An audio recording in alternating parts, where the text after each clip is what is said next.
رسول اللہ صلی اللہ علیہ وآلہ وسلم نے ارشاد فرمایا، صاحب ایمان اچھے اخلاق سے ان لوگوں کا درجہ حاصل کر لیتا ہے جو رات بھر نفل پڑھتے ہیں اور دن کو ہمیشہ روزے رکھتے ہیں۔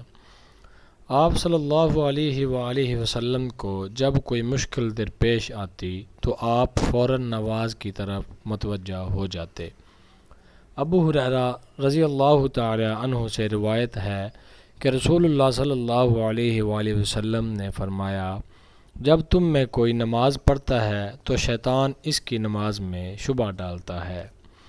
اس کو یاد نہیں رہتا کہ کتنی رکعتیں پڑھی۔ جب تم میں کسی کو ایسا اتفاق ہو تو بیٹھے بیٹھے 2 سجدے کرے۔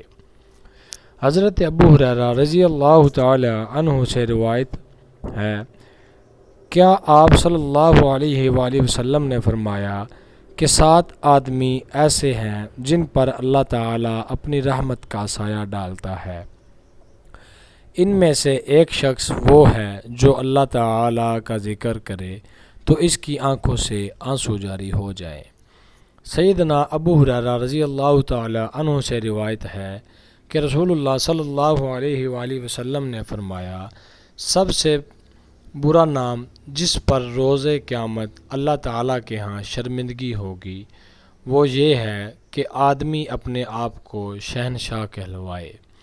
حضور اکرم صلی اللہ علیہ وآلہ وسلم نے فرمایا، اذان اور اقامت کے درمیان دعائیں رد نہیں ہوتی، لہٰذا دعا مانگا کرو۔ حضرت ابو ہریرہ رضی اللہ تعالی عنہ روایت کرتے ہیں کہ رسول اللہ صلی اللہ علیہ وآلہ وسلم نے ارشاد فرمایا کہ جمعہ کے دن میں ایک گھڑی ایسی ہوتی ہے کہ اگر کسی مسلمان بندے کو حسن اتفاق سے اس خاص گھڑی میں خیر و بھلائی کی کوئی چیز اللہ تعالیٰ سے مانگنے کی توفیق مل جائے تو اللہ تعالیٰ اس کو وہ چیز عطا فرما دیتا ہے۔ حضرت عبداللہ بن عمر رضی اللہ تعالی عنہ سے روایت ہے کہ ایک شخص نے رسول اللہ صلی اللہ علیہ وآلہ وسلم سے دریافت کیا کہ مسلمانوں کی کون سی خصلت بہتر ہے؟ آپ نے فرمایا کہ کھانا کھلانا اور ہر شاذ و نادر کو سلام کرنا۔